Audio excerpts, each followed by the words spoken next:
네, 안녕하세요. 반갑습니다. 오늘 드디어 우리가 큰 2단원을 시작을 하게 됩니다. 여러분, 중간고사 보느라 대단히 고생 많았습니다.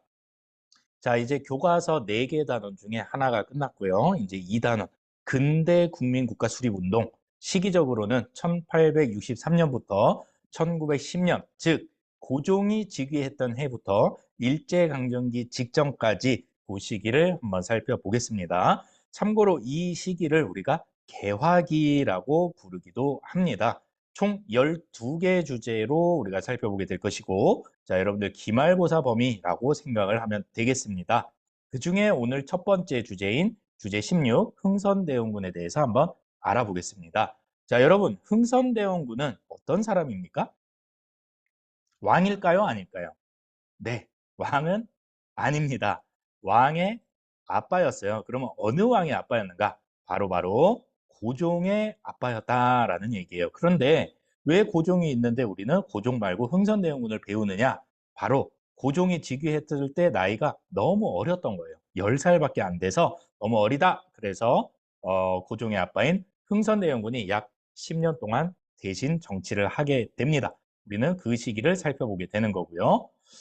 자, 흥선대원군의 모습을 보고 있습니다. 어떨 것 같아요? 성격이?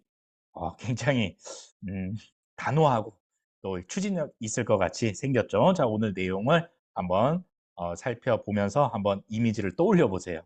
자, 오늘 크게 두 가지예요. 흥선대원군이 국내에서 어떠한 개혁을 했고 그게 어떤 결과를 낳았는가. 두 번째는 대외적으로 통상수교 거부 정책을 실시하게 되는데 이것과 관련된 여러 가지 사건들이 있습니다. 첫 글자만 따서 병제병 남신척 총 6글자 그 순서대로 우리가 한번 살펴볼 생각입니다.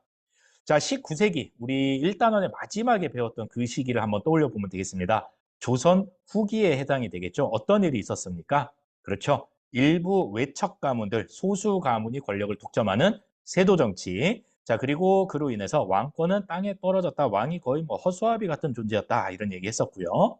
그 다음에 경제적으로는 삼정이 문란해지고 신분제가 흔들기 시작한다. 그 와중에 서학, 동학이 유행을 하면서 농민 의식이 성장을 하게 되죠. 한마디로 민생은 파탄이 나고 그러면서 홍경래나 또 인술농민분기 같은 밀란이 굉장히 많이 일어났던 그런 시기입니다. 이렇게 어렵고 어지러운 시기에 즉위를 했던 게 바로 고종입니다. 그리고 고종을 대신해서 고종의 아빠인 흥선대원군이 권력을 잡게 되는 거고요. 자, 대외적으로는 이양선이 출몰을 하면서 불안감이 굉장히 높아지고 있었다라는 거예요. 이 양선 모양이 이상한 배다 이런 얘기예요. 원래 우리나라는 나무로 만든 나룻배 밖에 없었죠. 자, 그러다가 이제 산업혁명에 성공한 서구 열강들이 쇠붙이로 만든 그런 증기선을 가지고 우리나라에 와서 통상을 요구하게 됩니다. 지금 보면은 꽤 이른 시기인 1797년부터 뭐 미국, 영국, 러시아, 뭐 프랑스 여러 이제 서구 열강들이 해변에 출몰을 하게 되는 그런 지도를 보고 있습니다. 굉장히 좀 무서웠겠죠. 네. 알아듣지 못할 말을 쓰는 우리랑 피부 색깔도 조금 다른 그런 사람들이 모양이 이상한 배를 타고 와서 통상을 요구하니까 조금 불안감이 높아졌으리라고 봅니다. 자, 이 와중에 즉위를 한 고종을 대신해서 정치를 하게 되는 흥선대원군 가장 먼저 왕권을 강화하려는 그런 정책을 취하게 됩니다. 여러분이 흥선대원군이었어도 그랬을 것 같죠? 자, 두 번째 정책의 방향은 민생을 좀 안정을 시켜야겠다 이런 방향으로 나타나게 됩니다. 조금 더 구체적으로 왕권을 강화하기 위한 대내 개혁으로 당파에 상관없이 또 그동안 정치에서 소외되고 있었던 여러 인재들을 골고루 등용을 해서 이 세도 가문을 견제하게 됩니다. 자, 두 번째로 이 세도 가문들이 장악하고 있었던 비변사를 사실상 폐지를 하고 원래 조선의 정치기구였던 의정부와 그다음에 이제 군대 조직이었던 삼군부를 부활을 하게 됩니다. 그다음에 나라의 기강을 잡기 위해서 법전을 좀 정리를 합니다. 그 법전 이름이 대전회통이 되는 거고요. 자, 마지막으로 경복궁을 다시 세웁니다. 중건 다시 세웠다 이런 얘기예요. 경복궁이 어디 갔나요? 왜 다시 세웠다라고 이야기를 할까요? 맞습니다. 임진왜란 때 경복궁이 불타서 흔적만 남아 있었거든요. 그런데 조선의 궁궐이 여러 개가 있는데 그중에 가장 으뜸가는 중심되는 건물이 바로 경복궁이었거든요. 그래서 이 불탄 채로 남겨둔 이 경복궁을 다시 세움으로써 떨어진 권위, 왕실의 권위를 다시 세우려고 했던 겁니다. 그런데 문제가 생겼어요. 궁궐을 지으려면 엄청난 돈이 필요합니다. 그런데 지금 재정 상태가 좋지가 않아요. 자, 이거를 해결하기 위해서 흥선대군이 어떻게 했을까요? 아주 손쉬운 방법이 있죠. 어떻게 합니까? 네, 찍어내면 됩니다. 네, 어, 동전 하나에 그때 당시에 유통되고 있던 상평통보의 100배 가치에 해당이 되는 당백전을 새롭게 찍어냅니다. 자, 그럼 어떤 일이 일어날까요? 여러분, 돈이 없다고 돈을 마구 찍어내면 그 다음에 어떤 일이 벌어집니까? 물가가 오르죠. 인플레가 발생하게 되는 겁니다. 다음에 두 번째로 일종의 기부금을 걷어요. 양반들한테. 그 기부금이 원, 납, 전이에요. 원에서 납부하는 돈 이런 뜻으로 한자를 쓰는데 실제로는 거의 뭐 강제로 세금처럼 뜯어갔다라고 하죠. 그래서 이제 많은 사람들의 원망을 사기도 했습니다. 자, 다음으로 민생 안정을 위해서 전국 여기저기에 많이 건설됐었던 서원들을 47개만 놔두고 다 없애버립니다. 서원이 어떤 곳입니까? 그렇죠. 사림의 세력 기반. 요새로 치면은 지방의 사립학교라고 보면 되겠죠. 이 서원은 엄청난 특권을 가지고 있었어요. 세금을 내지도 않고요. 그다음에 그 마을에 여러 농민들을 동원해가지고 막 공사도 시키고 뭐 그런 권력을 행사하기도 했었다라는 거예요. 그러니까 백성들도 힘들고 나라 입장에서도 세금도 안 낸단 말이죠. 그래서 이 폐단이라고 생각을 했던 서원을 대폭 정리를 하게 되는 겁니다. 자, 그러면은 이 서원에서 공부하고 있었던 유생들, 또 이 서원을 중시했었던 양반들은 어떤 생각을 했을까요? 예, 굉장한 불만이 많이 생겼을 것 같습니다. 실제로도 그랬고요. 자, 그다음에 삼정의 문란이 문제라 이거죠. 그래서 이 삼정을 개선하기 위해서 세 가지 개혁을 합니다. 첫 번째로 토지 조사 사업을 새로 해요. 그러니까 양반들이 숨겨놓은 지주가 숨겨놓은 그런 땅을 찾아서 세금을 제대로 물립니다. 그거를 양전이라고 해요. 토지를 다시 조사를 한다 이런 뜻이고요. 그다음에 양반들에게 이제 면제해줬던 군포를 양반들에게도 물려버립니다. 그게 바로 호포제입니다. 호포제는 양반들도 군포를 내게 했다라는 얘기예요. 호포제 실시 전 한번 볼래요? 면제층 양반 이렇게 많고 면제층 노비 이렇게 많았죠. 그런데 호포제를 실시하고 난 다음에는 다 줄었어요. 면제받는 사람들이 굉장히 줄었고요. 그다음에 납부층의 양반이 포함이 되면서 세금을 납부하는 사람들이 늘어나게 됐다라는 얘기입니다. 세금을 안 내던 양반들이 세금을 내게 된 거예요. 기분이 어땠을까요? 기분 참 더럽죠. 그죠? 자, 그래서 다시 한번 흥선대원군에 대한 불만이 높아지는 계기가 되기도 했다. 그렇지만 나라 입장에서는 재정이 확충되는 그런 결과를 가져오기도 했었다라는 얘기입니다. 자, 마지막으로 환곡이 문제다라고 생각을 해서 환곡 제도를 폐지를 하는 대신에 마을에 좀 덕망 있는 유지가 직접 이 환곡 제도를 운영을 해라, 사적으로 운영을 해라라고 해서 그거를 사창제라고 부르는데 그런 개혁을 실시하기도 했습니다. 말하자면 국가 또는 관청에서 운영하던 그런 환국을 민영화시켰다. 이렇게 생각을 하면 되겠습니다. 자, 결과를 한번 보려고 합니다. 자, 경복궁 짓는다고 막 돈도 뜯어가. 안 내던 세금, 호포제로 또 세금도 내라 그래. 굉장히 기분이 나빴을 겁니다. 누가? 바로 양반층이죠. 양반 또는 유학 공부를 하고 있는 유생들, 예비 양반들이죠. 양반 자제들이라고도 할 수 있고요.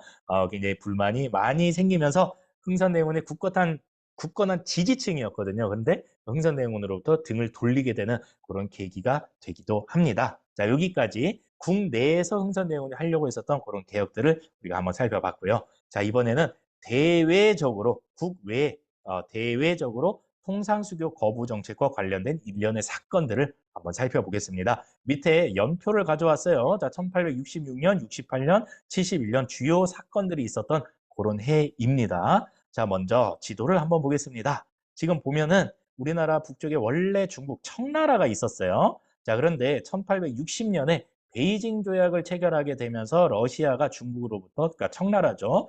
여기 연해주 지역을 이제 차지를 하게 되는 거예요. 그러면서 우리나라가 처음으로 서양 국가와 국경을 마주하게 되는 겁니다.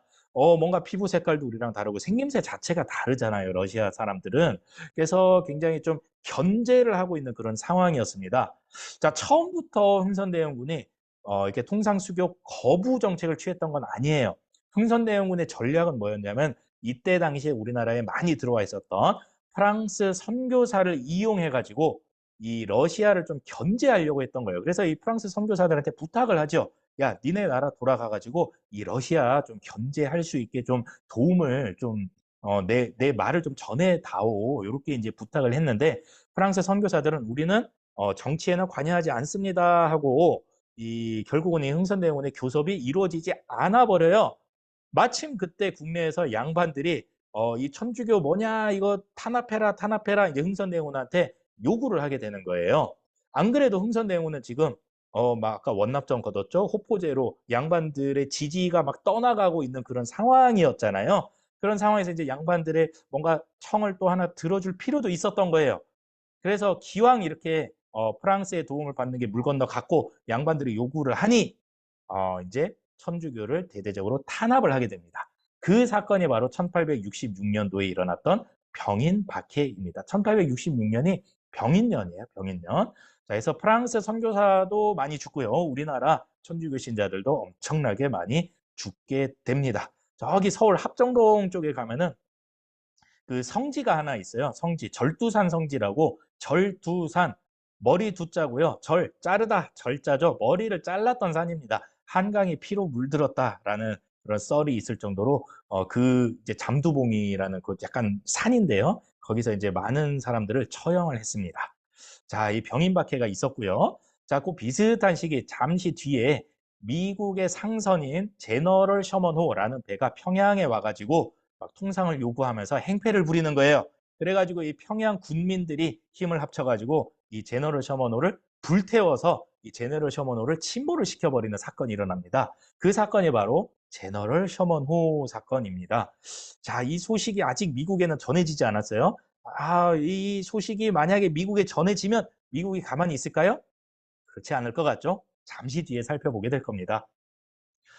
자, 이 병인박해 소식을 프랑스가 먼저 전해 들어요. 그리고 이제 군대를 파견을 하죠. 이 조선 놈들을 혼을 좀 내줘야겠다. 라면서 이 군함을 파견해서 쳐들어왔으니 그 사건이 바로 병인양요입니다. 강화도와 김포에서 전투가 벌어지게 됩니다. 이때 문수산성에서 한성근이 또 정족산성에서 양원수가 굉장히 활약을 합니다. 자, 그래서 결국에 병인양요 결과 이 프랑스군은 뭐 이렇게 통상 요구를 했지만 뭐 조선으로부터 그런 확답을 받지는 못하고 결국은 철수를 하게 돼요. 근데 철수를 하는 과정에서 그냥 얌전히 물러간 게 아니고 강화도에 있던 왕실의 도서관, 별관이라고 할 수 있는 외규장각의 도서를 엄청나게 약탈을 해갑니다. 여기에 이제 뭐 의궤, 그런 뭐 소중한 그런 우리나라의 책들이 많이 있었는데 그런 것들을 많이 약탈해 가게 되죠. 자, 이제 네 번째 사건이 일어납니다. 1868년도에 남연군 묘가 독일 상인 오페르트에 의해서 도굴당하는 사건이 일어납니다. 오, 남연군은 그러면 어떤 사람이냐? 바로 흥선대원군의 아빠 되겠습니다. 오, 흥선대원군은 고종의 아빠인데 흥선대원군의 아빠인 남연군의 묘가 도굴됐다? 그 말인 즉슨 한나라 왕의 할아버지의 무덤이 도굴당했다라는 얘기예요. 오페르트는 이 남연군 묘를 도굴을 해서 여기에서 이제 말하자면은 이 무덤에 있는 여러 귀중한 물건들을 가지고 이제 협상을 하려고 했던 거예요. 우리랑 교역을 합시다. 그런데 물론 이제 도굴에도 실패했지만 이 사건을 통해서 흥선대원군은 완전히 이제 생각이 이 서양 것들하고는 놀면 안 되겠구나. 이 짐승 같은 놈들이구나. 이 통상수교 거부 정책이 더욱더 강화되는 그런 역효과를 가져오게 됩니다. 자, 그러던 와중에 제너럴 셔먼호 사건 소식을 전해 들은 미국이 함대를 파견을 해서 1871년도에 신민년이죠. 이때 신리양요가 일어나게 됩니다. 강화도에서 큰 전투가 일어나게 되는데 그 대표적인 전투가 바로 광성보 전투입니다. 자, 여기에서 이제 어제연이 이끄는 조선 군대가 엄청나게 열심히 싸웠으나 전멸하고 맙니다. 그리고 이 미군들이 이 어제연의 장수 깃발이 있거든요. 장수 깃발. 요새로 치면은 사령관 깃발이라고 보면 되겠습니다. 이 장수 숫자가 새겨져 있는 아주 거대한 깃발을 약탈해 가기도 합니다. 자, 두 차례의 양요를 겪고 나서 흥선대원군은 통상수교 거부의 의지를 전국에 알리기 위해서 전국 여기저기 교통의 요지에다가 사람들 많이 다니는 곳이죠. 척화비를 세우게 됩니다. 오랑캐가 쳐들어오는데 화친을 하자는 거는 나라를 파는 행위다. 이렇게 이제 붉은 글씨로 새겨놨죠. 물론 한자로요. 네, 이렇게 한번 볼까요? 지도. 문수산성 여기 있죠. 병인양요대. 그다음에 여기 정족산성도 있고요. 이 섬이 바로 강화도예요. 그리고 여기 톡 튀어나온 이 부분이 김포고요. 여기로 이제 들어가게 되면은 서울이 나오는 겁니다. 자, 그리고 어재현이 활약했던 광성진, 광성보죠. 여기도 이제 강화도에 있고요. 그다음에 이게 바로 장수 숫자가 새겨져 있는 어재현 장군의 깃발입니다. 와, 이 사람의 키가 이만한데 깃발이 이만해요. 엄청나게 크죠. 네, 이 깃발을 약탈해 갑니다. 그래서 미국 해군 사관학교 박물관에 보관하고 있다가 얼마 전에 우리나라에 이렇게 들어왔었어요. 코로나 때네요. 그죠? 네, 이렇게 들어왔다가 다시 이제 얼마 전에 3월 15일인가요? 네, 올해 3월 15일쯤에 다시 반환을 했어요. 참 웃기죠. 이거 우리 건데. 약탈해 간 사람이 소유권이 있고 우리가 원래는 주인이었는데 그거를 잠깐 빌렸다가 다시 돌려주는 그런 상황이 펼쳐지게 됩니다. 물론 이제 그 프랑스군이 훔쳐갔던 이 외교장각 도서도 대여의 형식으로 우리나라에 들어오기는 합니다만 네, 이것도 언제든지 이제 소유권은 프랑스에 있다라는 얘기예요. 참 이 나라에 힘이 없는 나라는 참 그런 것들이 서글퍼요. 그죠? 우리 건데 소유권을 행사하지도 못하고 오히려 우리가 막 빌려서 막 전시해야 되고 이제 이런 상황이죠. 자, 여러분 오늘 어땠습니까? 주제 16, 흥선대원군의 약 10년간의 상황을 우리가 한번 살펴본 겁니다. 자, 이제 다음 시간에 흥선대원군이 물러나는 모습을 보게 될 겁니다. 고종이 이제 어른이 되겠죠? 그 다음에 어떤 일이 벌어졌을지 여러분들이 한번 상상을 해보기 바랍니다. 자, 오늘도 수고 많았습니다. 안녕.